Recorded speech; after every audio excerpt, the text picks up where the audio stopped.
Eu quero começar, Edu, te agradecendo pelo debate, porque se existe algo que nós temos que fazer para recuperar espaço e para ocupar espaço, é debater. Acho que é legal a gente se desarmar para os debates. Nós não estamos aqui analisando o PT, Lindenberg, nós não estamos analisando o Lula, a gente está analisando o que nós que estamos aqui somos, o nosso campo político, no mundo complexo, no mundo em crise. Acho que a gente falou pouco desse mundo em crise. O mundo não está pianinho e o Brasil ferrado. É um mundo em crise, é um capitalismo em crise, que fica debatendo permanentemente, jogando para ver se permanece flertando com essa democracia liberal ou se abandona de vez. Esse é o mundo, esse é o tamanho da complicação que a gente está vivendo. E eu acho que o mínimo que a gente tem que ter o direito de fazer, Edu, é debater com franqueza. E eu falo isso porque eu sinto uma certa obstrução a esse debate. Cada vez que a gente abre uma mesa de discussão sobre como avançar na esquerda, a gente escuta, opa, estão ajudando o Bolsonaro. Eu não estou. Eu acho que eu posso falar. Cada um aqui viveu, de uma maneira, o enfrentamento à extrema-direita. Eu vivi, como dizem as espanholas, colocando meu corpo na linha de frente. Eu, a minha família, a minha filha e meu filho, sabemos o que é enfrentar a extrema-direita. Então, fiquem tranquilos. Eu quero debater a esquerda justamente porque eu não quero que a extrema-direita volte. Porque eu quero poder continuar morando nesse país. Porque eu quero que a minha filha vá à escola. Um gesto simples para quase todos os brasileiros de classe média. O povo enfrenta cotidianamente o desafio de enfrentar, inclusive, o tráfico para chegar nas escolas.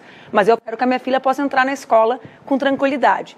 Esse é o meu pressuposto. Por que eu estou falando isso? Porque, eu acho que o nosso papel é debater o paradoxo que o Renato colocou aqui. Quem nós nos tornamos nesse mundo em crise? Eu acho, meus companheiros, Márcia, que nós nos tornamos, diante dessa crise da democracia, que é a crise deles, mas que nos afeta, os defensores de uma certa institucionalidade que nós, originalmente, deveríamos enfrentar. Então, nós nos agarramos na defesa de um Congresso porque nós sabemos a luta que foi para chegar no Congresso que nós temos. Porque nós somos os que viveram a ditadura, não essa gente que é quem construiu a ditadura militar e todas as ditaduras que tem por aí. Então, a gente olha e fala assim, até isso eles querem fechar.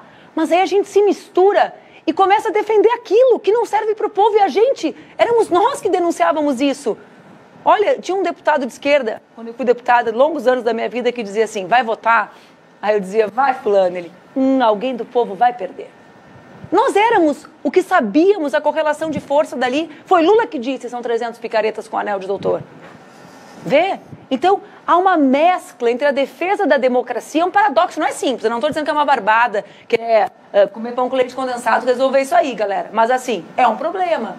Quando nós nos juntamos na defesa dessas instituições, será que nós não nos mimetizamos? O Renato falava dos conselheiros do Tribunal de Contas, falava do salário e eu pensava na minha cabeça, e nem o café se servem. Já viram? Nem o botão do elevador apertam. É gente, é a corte. Eu sei que a história é falsa da Revolução Francesa, mas ela é a melhor alegoria. Às vezes eu tenho a impressão que a Maria Antonieta, não temos pão, dêem brioches, essa é a história que é falsa, mas é genial, habita um pouco o nosso campo também. O fantasma dela está rondando por aqui. Então eu acho que esse é um paradoxo que nós temos que enfrentar. A segunda questão, eu não sou da turma que é contra a frente ampla ou que questiona a necessidade de unidade para derrotar a extrema-direita. Eu quero sobreviver, no meu caso é física essa sobrevivência, não é só política. Agora, nós somos a esquerda da frente ampla.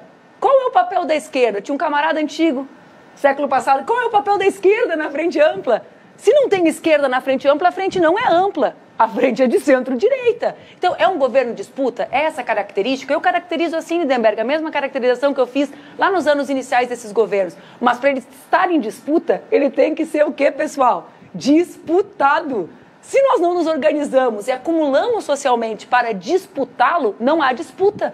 E, portanto, a Márcia, que é filósofa, se não tem quem dispute, ele não é um governo de disputa. Não pode ser caracterizado como um governo de disputa se a gente não tem autonomia, liberdade para nos organizar e fazer as discussões necessárias para que o governo avance para algum lado. Então, Edu, eu acho que o papel da esquerda, nesse momento, é ser quem organiza a luta da esquerda, sem medo de achar que isso prejudica o governo Lula, sem medo de achar que isso é o que pode levar a extrema-direita de volta ao poder. O nosso papel é disputar o rumo desse governo. É difícil? É. O Congresso é difícil mais do que vocês imaginam. Está lá o Lindenberg para saber, está lá o Renato na Assembleia para ver como é que é. O jogo é duro. mas é lá dentro que nós temos que representar o povo que a gente tenta representar, porque senão, é como diz no esporte, que não é mais o meu mundo, mas é o teu, que é atleta, a gente perde de VO, a gente perde de WO. A derrota, para quem não luta, é certa. E quando a gente luta e se organiza, a gente pode acumular uma forcinha para dar uma força para o companheiro Lula.